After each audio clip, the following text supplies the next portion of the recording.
Right, the other day I made a video in regards to the EU and the EU Army. So I put that on eBay, YouTube and a few other places. This was I'll show you a little snippet from the video, and then I'm going to show you an email that I've just got and a text that I've just got, and see what you make out of that. So here's a snippet from the video that I put on YouTube, Facebook and Twitter. In the EU Army. What people got to understand, the EU Army has already been formed and it's already based in this country. Right, so you see that bit. Now I'm going to try and get you to another bit. Cameron, as far as we're concerned, it's treason, and we've been warning about the creation of the EU military, and our warnings are now coming to fruition. So the Express here reporting that an EU army will happen, and it will weaken British defences. Now, it's been a retired colonel, Colonel Kemp, who's come out with this. Very senior man, and of course what he's really talking about is not just an EU army, this is the full EU military operation. And we can now tell our viewers that senior military officers are reporting, retired military officers I should say, are reporting that the whole of the structure is now in place, and if David Cameron chose to activate the EU military command and control structure throughout UK, that would be activated within 24 hours, and we would no longer be operating as a discrete nation state. We would no longer be operating within the NATO command and control structure. We would be mainstream aircraft for the RAF. But we have it on good authority that the former RAF base at RAF St Morgan in Cornwall has now been established as the EU military headquarters in UK. The inset there is a photograph of part of the base, no longer operating as a base for mainstream aircraft for the RAF, but French military personnel have been operating there for some considerable time, and we now know that this is the centre of the EU military command and control structure. So all of this set up, total lies and deceit by British Prime Minister David Cameron, as this EU military structure has been embedded in the UK with no debate in Westminster and no public announcement. And of course, Mike, the thing that makes this particularly serious is that all that is needed is some sort of crisis within the UK.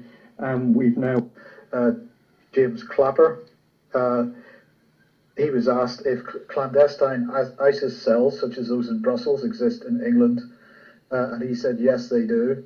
That is a concern of obviously ours and our European allies. And he said, we continue to see evidence of plotting on the part of ISIL, or ISIS, or Daesh, or whatever they're called this week, in the countries you name.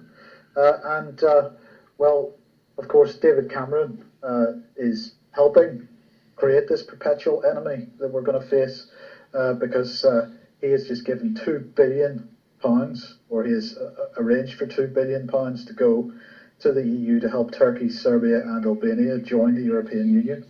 So on one hand, we've got people saying... So there you go.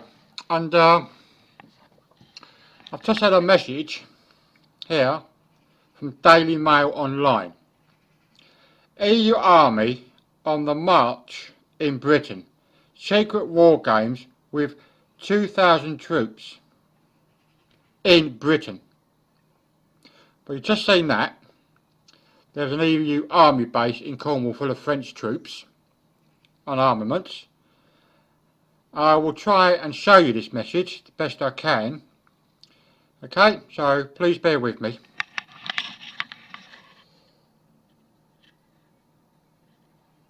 There you go. EU Army. Hang on, your phone's just gone off again. Let's try and get it back up for you people.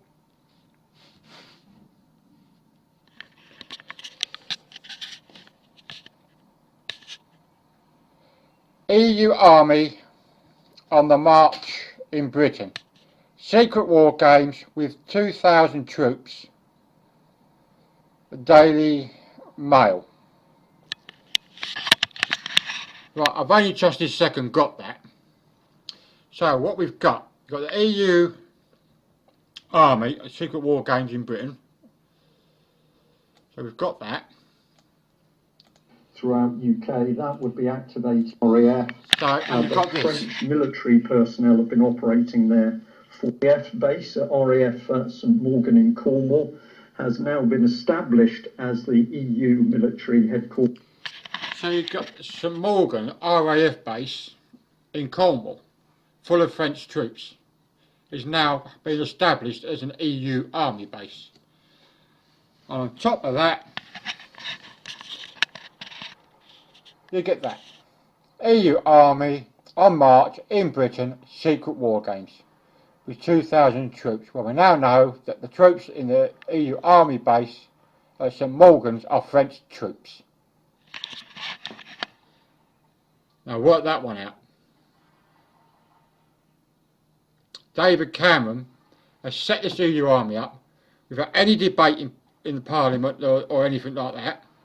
He hasn't asked the British public.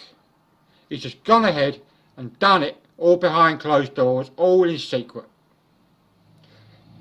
And if we don't manage to vote out of the EU on the 23rd of this month, then it'll all be slammed in our face. So there you go, folks. Our Prime Minister is not interested in what's right for the British people. He's basically doing what the EU Parliament tell him to do. He's a puppy. They're saying, we want the EU Army, we want this, we want that. He should turn around and say, I've got to see what the British people want. He's not. He doesn't care about what we want. All he cares about is what the European Parliament wants, not what the British people want.